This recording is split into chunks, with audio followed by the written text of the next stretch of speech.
toi, déjà et la lumière. Mais nos vies, elle conduisait la paix, et te rappelle la Tatabiso toye, kala Yesu liboso na yo. Oye lokola libonza ya pasika, oyo tamboli molinga. Ino epai na yo, yama yango na esengo, yatanisa mina yango, lokumu na yo tata. Kembo, kembo.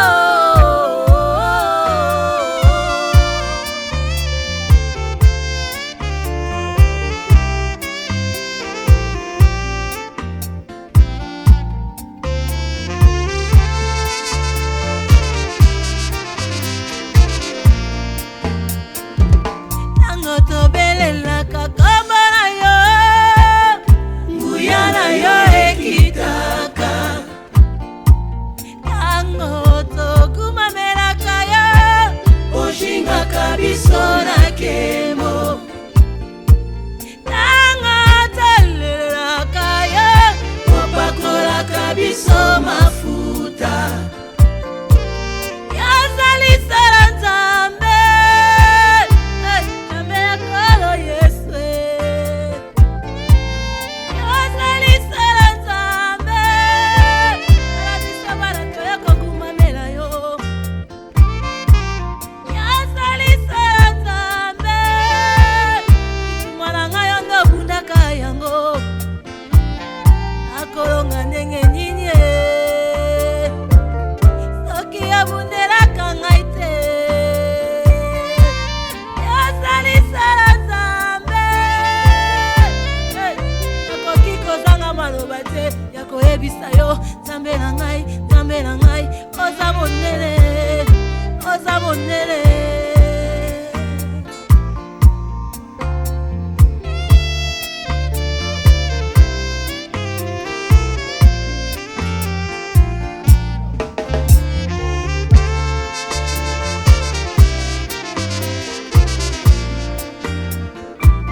Tango tobelelaka kombo na yo, nguya na yo ekitaka. Tango tokumamelaka yo, oshingaka biso na kembo. Tango tolelelaka yo, opakolaka biso mafuta. Yazali sala Nzambe. Chantant, on préparait les cœurs, mais on préparait. Ça va. Ça va un peu. Je venais tam pour connaître comment le pays. Je vous salue à vous tous. J'ai toujours dit que notre société ne l'accepte pas. Donc, je crois que vous maintenez et aussi ma santé ne va pas bien. Aujourd'hui, quelqu'un qui a porté, mais un de mes enfants, hier, il se regarde cette chemise, va être pour toi. Hein? Okay. Et les pantalons. Je dis, ils sont trop modernes, mais on restait avec mes souliers, des tas de vieux, pour dire que je vous aime beaucoup et je vais des années avec le prophète que toujours il est à notre côté et continuer avec cette œuvre. Malgré que si le Seigneur nous appelle, vous devez continuer. Vous êtes congolais, vous êtes universel aussi, vous devez continuer. Hein? Les œuvres du Seigneur doivent continuer, appuyer, malgré n'importe qu'est-ce qui passe. Tous sont des enfants abandonnés, laissés. Hein? Une situation et jusqu'à maintenant, l'État ne passe rien. Imaginez l'hôpital, tout c'est bien. Si nous espérons, c'est une grande souffrance, je vous dis avec tout mon cœur. Hein? C'est ça qu'il devient bien. Hein? Maintenant, devient bien, ce sont 75 ans déjà. Hein? Donc c'est déjà pèse. Maman Coco, il est été mon professeur. Elle est arrivée déjà âgée, 69 ans. Donc ici, bon, et tout passe comme les grandes femmes. Hein? Oui. Maman Betty, qui sont enterrées ici dans notre cimetière. C'est bon. Que pour tous ces volontaires qui ont donné la vie. Hein? Et ici aussi, je vais continuer et mourir dans la terre de mission. Les missionnaires, ils meurent dans la terre de mission.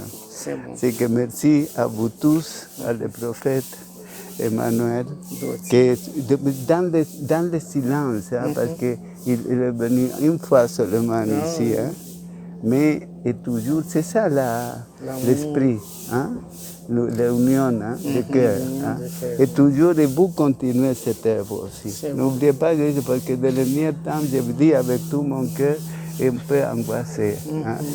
Ne dormez pas, j'ai perdu un peu la mémoire aussi. Pour ça que j'ai déjà des noms des autres personnes qui continuent, hein, continuent le travail. Et toi, petit à petit, on commence à se retirer. Avec les enfants seulement. Así que merci beaucoup. Hein.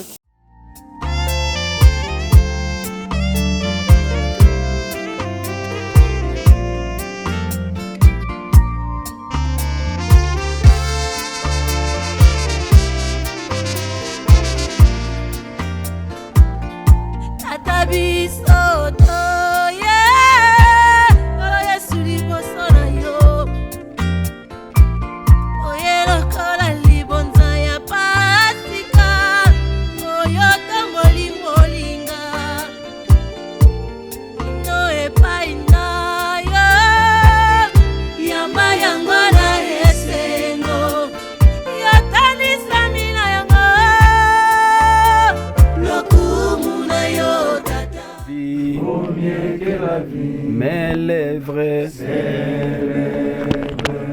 tes louanges, car ta bonté vaut mieux. J'étais perdu, tu m'as retrouvé. J'étais perdu, tu m'as retrouvé. Oh, mes lèvres célèbrent tes louanges, car ta bonté vaut mieux que la vie. J'étais rejeté, tu m'as récupéré. J'étais rejeté, tu m'as récupéré. Mes lèvres célèbrent tes louanges, car ta bonté vaut mieux que la vie. J'étais malade, tu m'as guéri. J'étais malade, tu m'as guéri. Oh, mes lèvres célèbrent tes louanges, car ta bonté vaut mieux que la vie. Oui, tozolanda losambo na nzela ya notre pasteur Josué Kakima azokumba biso na losambo. Nzambe tata na kombo ya nkolo Yesu. Ekomami, soyez miséricordieux comme votre Père céleste est miséricordieux. Ekomami lisu souhaite heureux celui qui s'occupe du pauvre, car au jour du malheur, l'Éternel le soulage. Kolo toyeli boso na oisika pona kotala koko kisawe komami koloba heureux les miséricordieux car ils obtiendront miséricorde. Tika visite na biso na oisika na cadeau obiso tomemi et mema réconfort, consolation, kimia na kati ya bandeko toye kotala awa. To recommander tour na biso nyonso tokosala na maboko na yo molimo akamba biso ne bandeki no suka na kombo ya nkolo Yesu tobondeli mpe tolobi amen. Amen. Merci beaucoup. Je pense que nous sommes là pour venir accomplir notre devoir, les devoirs par rapport à la vision que Dieu le Père avait communiquée à son serviteur, le prophète messager Manuel Dodi. Et dans cette vision-là, Dieu l'a enseigné sur l'amour. Que ça ne sert à rien de dire que j'aime mon frère et que tu ne manifestes pas les bonnes œuvres. Comme Jacques dit, la foi sans les œuvres, c'est une foi morte. Voilà pourquoi le prophète Manuel Dodi, étant un miséricordieux, étant un homme qui incarne la miséricorde, et il a enseigné l'Église sur la miséricorde, parce que, comme il est écrit dans les livres de Jacques chapitre 1, verset 27, une religion pure et sainte, c'est celle qui s'occupe des veuves et des orphelins dans leurs afflictions. Voilà pourquoi, dans la continuité de cette vision-là, charismatique de l'homme charismatique, le prophète Manuel Dodi, comme Dieu l'a enseigné, que nous devons amener notre Église dans les œuvres de la miséricorde. Comme notre pasteur vient de dire dans Luc 6, 36, soyez, c'est une recommandation, soyez miséricordieux, comme votre Père est miséricordieux. Or, un miséricordieux, c'est celui qui doit sauver les âmes. Un miséricordieux, c'est celui qui doit prier pour les autres. Un miséricordieux, c'est celui qui doit visiter les veuves et les orphelins. Voilà pourquoi nous sommes là par rapport aux dates que Dieu a révélées au prophète Manuel Dodi. Nous venons 4 fois par an. Chaque le 25 mars, chaque le 25 juin, chaque le 25 septembre et chaque le 15 décembre. Voilà pourquoi, qu'il pleuve ou qu'il neige, parce que c'est une recommandation de Dieu. Voilà pourquoi nous devons être là pour accomplir la volonté de notre Père. Même s'il y a la guerre, nous allons toujours accomplir cette volonté-là. Et c'est un devoir pour nous. Même après notre mort, même nos enfants qui viendront après nous vont continuer toujours à manifester ces œuvres de la miséricorde.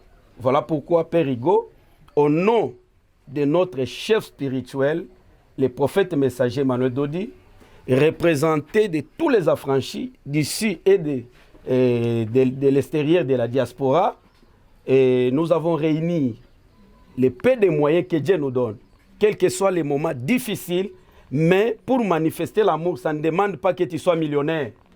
Pour manifester l'amour avec l'épée que Dieu donne aux affranchis, que Dieu donne au prophète Emmanuel Dodi, que Dieu donne à l'Église, et nous sommes venus partager cet amour-là.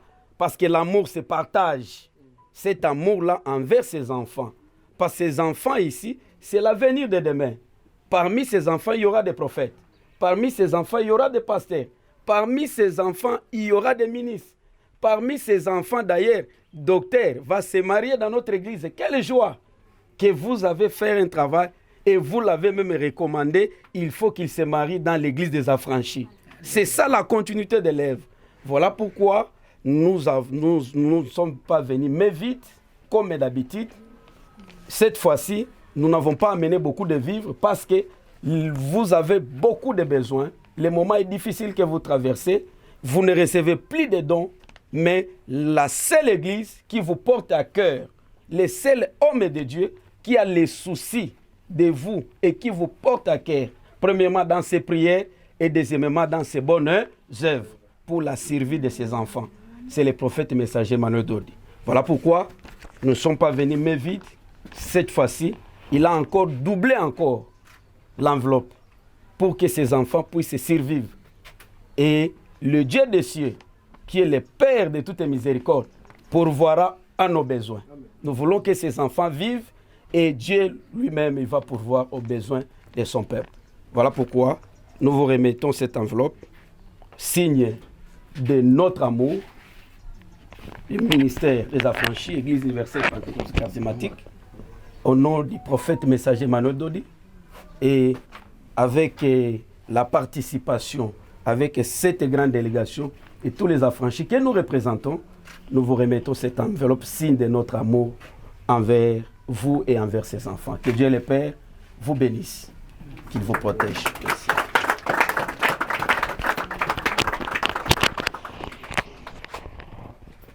Un de mes enfants qui dit qu'il manque de bras, il connaît tous vos pas.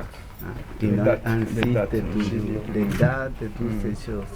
Et nous rappelle déjà, et tous les enfants connaissent ces choses.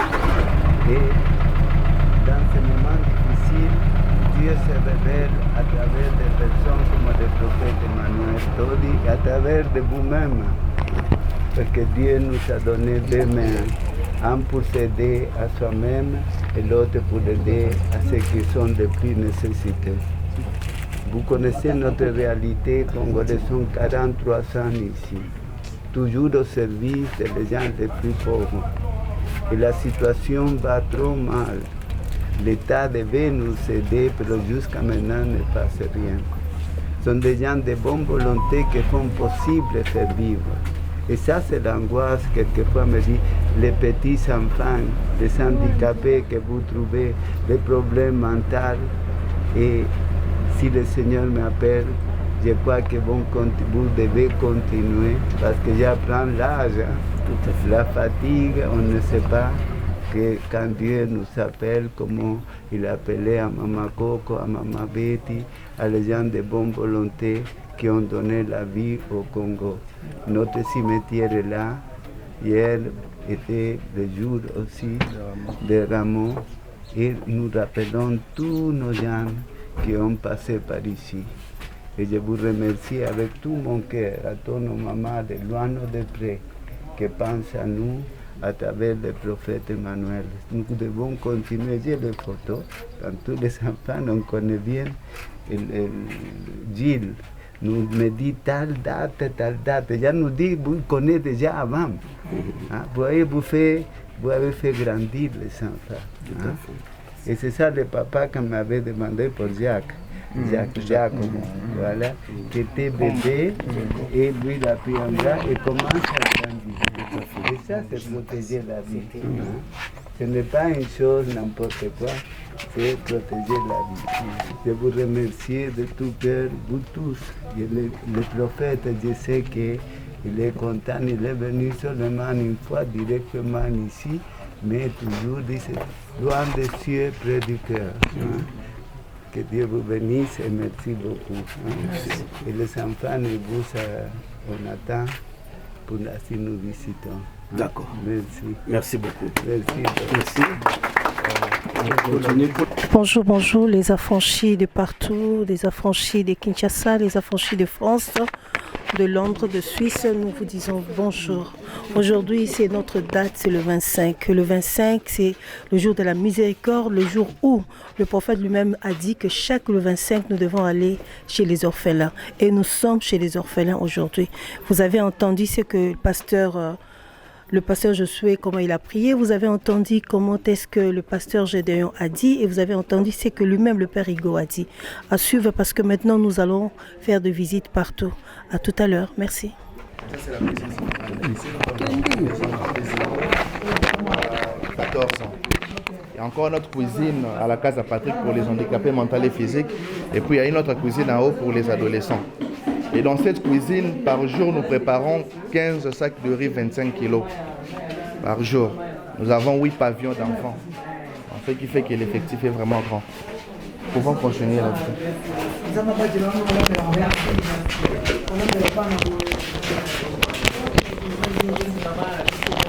Tata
Kota la bino ndenge bo eza mo mesano na biso ya chaque trimestre, mois de mars, mois de juin, septembre et décembre.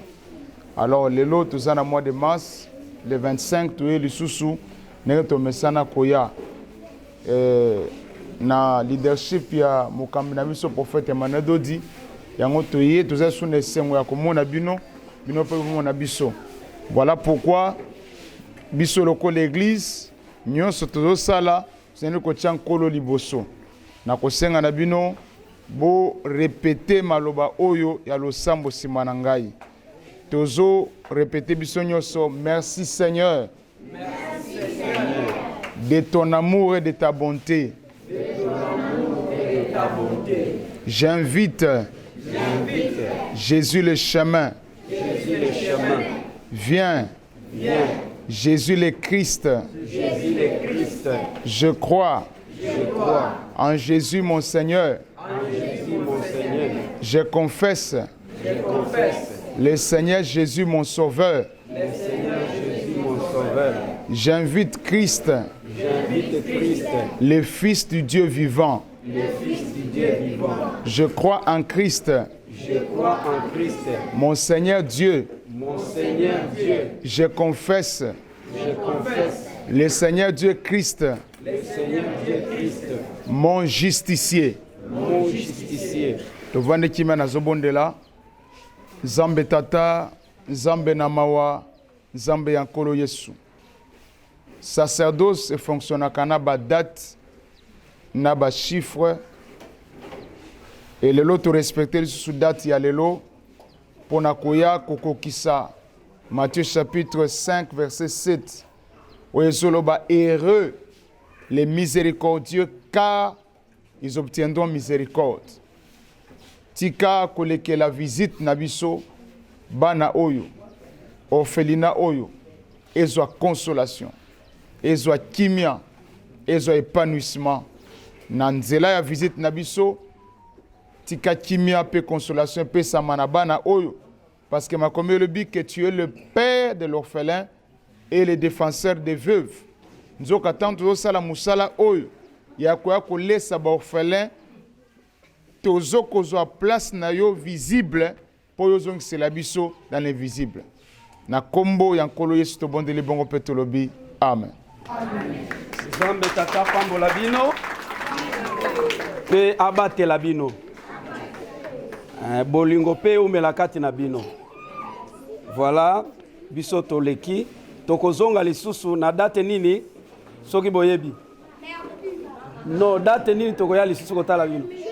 Le 25 juin. Le 25 juin ya biso eratakate.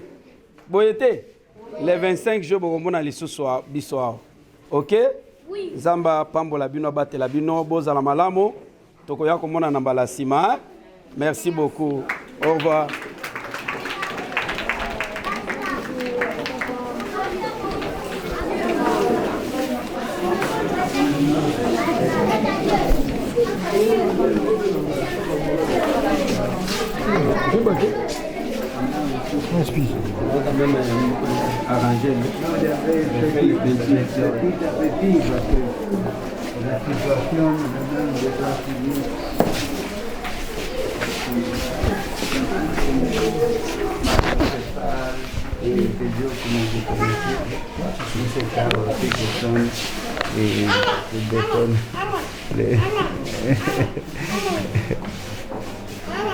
Tout ici sont pour les plus petits, hein, qui sont de là.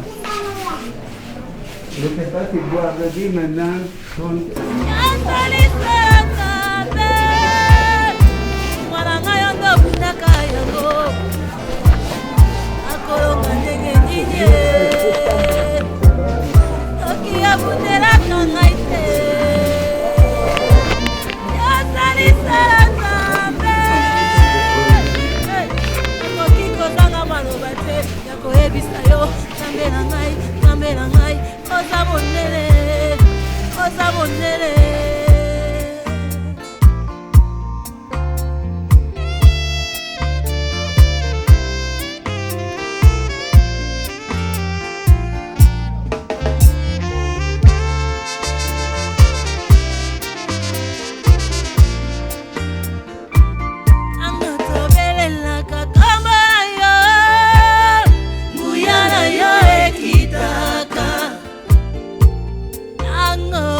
tolobi ke nzambe aza tata ya bana bitike aza pe mobali ya basi bakufela mibali lelo kolekela acte au prophète Emmanuel Dodi a posé amemi lingomba lelo bana oyo bazana esengo liloba wana esali nini elati nzoto réellement nzambe aza tata ya bana bitike parce que nzambe wana s'incarner 4 na prophète pe mbiso na mission toyo kotala bango bazana esengo to pesi bango bolingo to sambeli pona bango to tikeli bango biloko akolia et bana oyo bakomi mena na elikia ya ko vivre que parce que to ba kisela bango lisusu mikolo lobi ezoya kati na bango ba pasteur bakozala ba prophète bakozala c'est ce que mona ka batu mususu secret akomela na mokili ezali kosala misala malamu ya bolingo ya kotala bana oyo tozo senga na basali ya nzambe ebele ba mangombe ebele balanda exemple au prophète Emmanuel Dodi ayena yango nde bolingo ya solo yango oyo. Merci beaucoup merci beaucoup confrère pasteur peut-être encore compléter. Merci beaucoup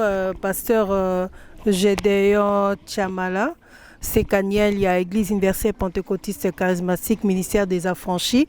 Tu peux toquer pas pasteur Josué Kakima, pasteur le 25 parce que pasteur Gédéon Lobignon soit avant na kizonga Jesus na baki sinjora na basandra lina poto silsa estre na biso ya le bienfait du prophète messager Emmanuel Dodi. Lelo événement nini koleka na Église universelle pentecôtiste charismatique. Événement le 25, les clôture il y a 7 jours, il y a prière à miséricorde au Tozakanango chaque trimestre. Donc chaque 3 mois, dans le mois de mars, dans le mois de juin, dans le mois de septembre et puis dans le mois de décembre. Nde awa liloba o ezoloba que Dieu est le père des orphelins, le défenseur des veuves ezokokisama. Nzambe aza na nzoto lokola biso te nzambe aza molimo sikoyo biso mutu nyonso tu oyo azoya kosunga ba orphelin azokotisa nzambe nyongo parce que alobi aza tata ya bana bitike donc mutu nyonso azokota na musala ya kosunga bana bitike akotisi nzambe nyongo eza même secret ya longévité lelo na kati ya mboka na biso toyebaki bakombo basala na nzambe minene basala bakombo mais basila poani parce que ministère ezangi miséricorde ekosuka ozomona eza rare tolo ba rare te ezalaka te komona un pasteur a koti retraite parce que luka miséricorde mais ba pasteur ba kota retraite pona koluka nguya koluka puissance mais puissance prophétie onction sans miséricorde kosuka na nzela nde secret oyo ba ebite ya longévité na kati ya ministère. Prophète Emmanuel Dodi aye ko révéler ba secret oyo. Secret munene ya koumela na bonzambe ezali ministère na yo etambola na miséricorde. O po ministère etambola na miséricorde, miséricorde kitaka kolekela ba œuvre, kolekela ba acte, kolekela ba action. Nazuka ka ba œuvre. Parmi les œuvres ya miséricorde, po miséricorde kita eza musala ya kotala babola. Eza musala ya kosunga basi bakufela mibali. Eza ba œuvre o ekitisaka miséricorde. Nde kosala ete na musala yo zana yango na musala ya nzambe yo pasteur yo sala okoba oumela parce que miséricorde est une éternité. Et c'est normal que tango kiteli mutu to kiteli musala ya mutu musala wane oumela. Merci. Voilà beaucoup. pourquoi tozali kosala nazo clôturer na ko inviter lisusu. Parce que tokosala ngo lisusu le 25 juin bandeko bakolanda image oyo bayeba biso omone ba église ebele basala ngo de manière sporadique tous les 2 ans tous les 5 ans mais awa mosakola sala ngo par la révélation chaque le 25 mars le 25 juin le 25 septembre le 15 décembre. OK, merci beaucoup pasteur. Je souhaite passer micro et pas à pasteur Ilunga. Yazali, l'un de nos pasteurs de l'église universelle pentecôtiste charismatique, à un département, il y a famille et mariage. Papa étant que responsable de la famille et mariage, Lilobani no koloba na batu oyo yo nyonso tu ba contribuer pour na koya awa. D'abord na pesi bango merci du fait qu'ils se sont donné la peine de venir ici. Et en même temps, dans les cadres de famille que nous encadrons, nous voyons que Eza Mawa. Mawa, pourquoi comment Abana abandonné comme ça? Batomosusu, Bazo, il ne se donne même pas la peine de le visiter. Et en même temps, tout ça a tout un ministère social. Quand tu vois Dengue, Prêtre, Yambibiso, Azolobela, Makamboana, qu'il n'y a qu'une seule personne qui s'appelle Emmanuel Dodi. Pour le moment, même l'Europe, il n'y a pas de subvention. J'ai causé avec les médecins qui les soignent, même les recrutements et Salamawa, ils sont incapables de subvenir à payer même les personnels. Donc c'est un problème de tout le monde, pour les parents ou les gens de bonne volonté, comme le prophète Emmanuel Dodi fait. Merci beaucoup, papa. So kopé sa micro pa Kisinjora. Kisinjora yo za start. Mambe église boyo yo kiti. Otiki fali tomoni awa pe Sandra Lina kiti. Bino bolandika prophète messager Emmanuel Dodi na ba acte sali. Ngana za mwana prophète Emmanuel Dodi bato mona ngana église. Naninga kotika mama bien ya malamu ya prophète Emmanuel Dodi te. OK. Nayoka kaka basandra bayaka awa bakeni pia na bazaka ko ya awa chaque année bayaka 4 fois awa lelo tango Sandra bengabi za so le 25 max. Na mungi lo 4 heures. Na mungi 4 tiki musala nyoso to. 4 babaki biselo à 7 heures. To komi wana 7 heures moins na ningi to awa. Na osenga kaka prophète Emmanuel Dodi alembate. Ali kaniso ya zui ya 4 fois par an. Ya oya anemoko 4 fois kwa kosunga banonga na moni awa. Makambo nga na moni awa na zui psayo.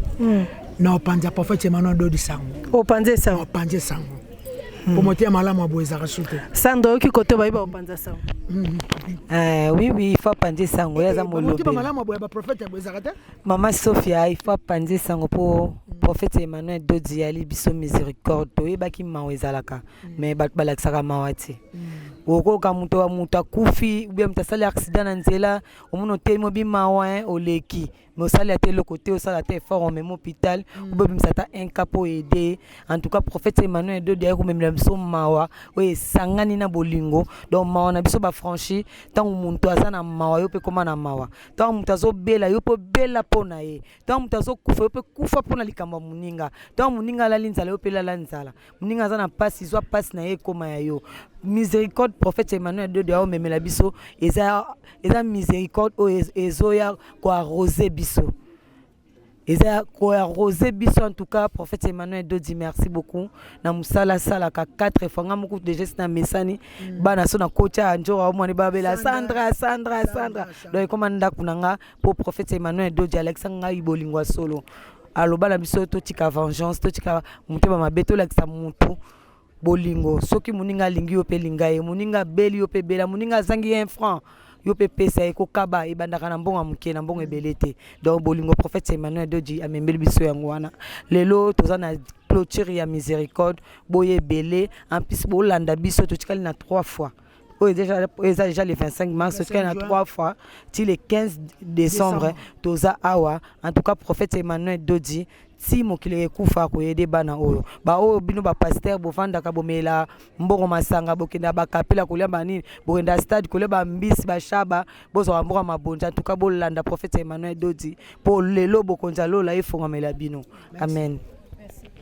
Kisinjora na telemina no po na sima na biso batoko telema toza na affiche moko a pembeni babi ya pusana muke na affiche balobi prophète messager Emmanuel Dodi visite l'orphelinat Mama Coco siko ba bengambe omoni oyo ba banda na prophète messager banda kala donc ba silisi yekutaza docteur soki ya ko ebiso baza pe bat orphelinat awa so ko pesa banda muke baza banda muke nde omoni bango nde omoni bango nde baza wana donc bauti ya bazalaka wa bakoli bakomi donde bango mpe babwaka bango mama eme mpe akoki koavance nanu na plateau avancé na plateau donc to passé nanu ye aza docteur aoyebisa oke ye aza parmi bafui ya prophète messager Emmanuel Dodi ti ntango ozomona akomi boye baza mibali papa pousa na koto bato bamono très bien. Ok, d'accord, to passé yo micro. Ok. Bonjour, nga Glody Kanko. Moko ya bana ya pédiatrie de Kimbondo. Na ya pédiatrie na 8 ans. Lelo na 8 ans. Lelo naza na 28 ans. Nakompe mukolo. Ozobala pe. Voilà, nazobala na sala. Ozobala ka na sala prédote.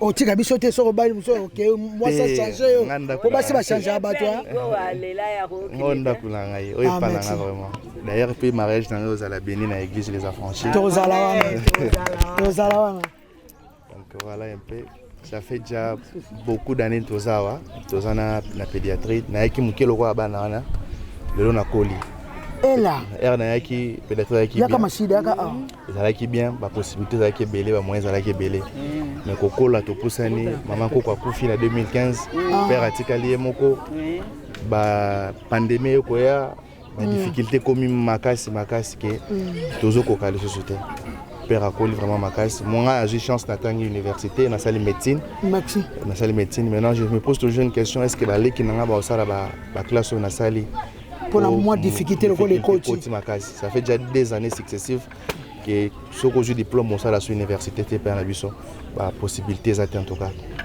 possibilité zate. Naza peut parmi la démarche est-ce que personnel base en charge pas l'État. Ça fait 4 ans que dans la démarche ça fait 4 ans ministère de la santé budget Nazawana jarre famille mais au promettre père que l'oroté. Audience tous ba senga bino bambongo po bayamba bino ba dossier mususu pe le ka ba senga bambongo puis finalité ezate. Église les affranchis, église au bandina biso na yaki mukie. Alors bibi azaki mukie azaki mukie 8 ans. 8 ans biso na yaki mukie. Donc on va bien vivre grâce et bonheur à l'église de la franchise. Emmanuel Dodi, prophète Emmanuel Dodi a foutu même pas classe nangai, surtout ba année terminale nangai qui vraiment. Oui, il aime ta foutu. Prophète Emmanuel Dodi a foutu ba classe nangai a aidé vraiment ma case. Donc je suis vraiment reconnaissant na ba bien fait naï. Na lo ba année c'est pour tout que père Gwaza papa nangai les bosso, prophète Emmanuel Dodi a papa nangai mi balé donc na merci beaucoup. Papa. Donc l'église des affranchis batiki bisoté batika rabisoté bazalaka toujours na biso ata nzele bukana ki pa na biso avant mataliki bala mituke bande ko lekate mais l'église de la franchise baya basuka na ngambo biso bote to komi na ngambo to kuta bozo pesa la na sali troc biso de petit flair on peut biso ya revivre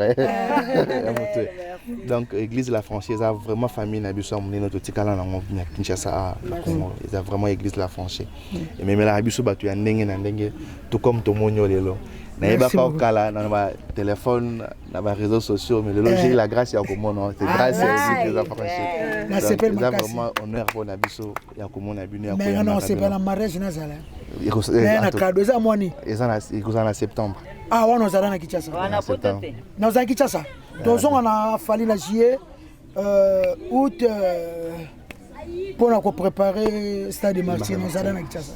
Donc, en septembre, c'est tout va bien. Merci. Ok, merci beaucoup, docteur. Pesa dans le micro, tout le monde a papa et Ngambo qui s'injure au Monina Mandefu. Yépe, donc, yende prophète messager. Oui, mais tu vas cancer quoi, prophète messager Emmanuel Dodi Abandi Lelo. Non, Azan a 23 ans de prédication. 23 ans de prédication. On a so moni ba bingambe boy. C'est qu'à bandana bango bandakal. Papa, yo kakana Mandefu oza qui peut faire Henri, comment est Henri? Lelo, Kobenga ma orphelin, eza lisusu minimisable était détendant que l'on a kilo. Kala, pourquoi? Parce que tozu batu o bakabeli biso valeur. Et valeur wana et permettre même mental na biso ils ont équilibré. Ils ont équilibré. La difficulté est énorme. Peut-être qu'en matériel, mais psychologique aussi. Et ce qui a impacté négativement aux hommes, aux alara épanouis parce que moutou est malamouté. Alors, bolingo oyo prophète abandon memela biso impacta positivement l'épanouissement na biso ti ya kolobaki no tozwi engagement to honorer ya kolobaki toke classe po biso pe de tour na biso to rendre appareil nde tozosala sikoyo toza pe kaka na encadrement ya baleki na biso o bazar ndenge biso tozawaki encadrement ndenge pe biso tozozongisa encadrement po lobby lisanga ezala susu munene makasi parce que makambo bilo ya malamu esalama mingi penza. Remerciement ne cessera jamais assez. Jamais assez. Boya te tozala bino. Prophète tant nakoli. Prophète ayambanga déjà 2 fois. A rassurant kolobaki non même si les pères ne plient là. Aussi longtemps que cette église existera, tokotika kabino jamais. C'est un homme de Dieu à ébi valeur à l'iloba. Alors ce loba qui bongo, on ne voit pas de quelle manière et koki kosa la matin. Et la preuve année, vous venez toujours. Dès que tu loba tatong zele katanaki. Donc, les ailes sous ko démontrer tes attachements na bino, ya ko vouloir kosa la biso bolamu a na kacho felina mama koko. OK, merci beaucoup. Tokobi na suka metongi tozo ba idée ki sinjora. Omoni batu ba uti poto ba moni siko bato ba konde ba koli.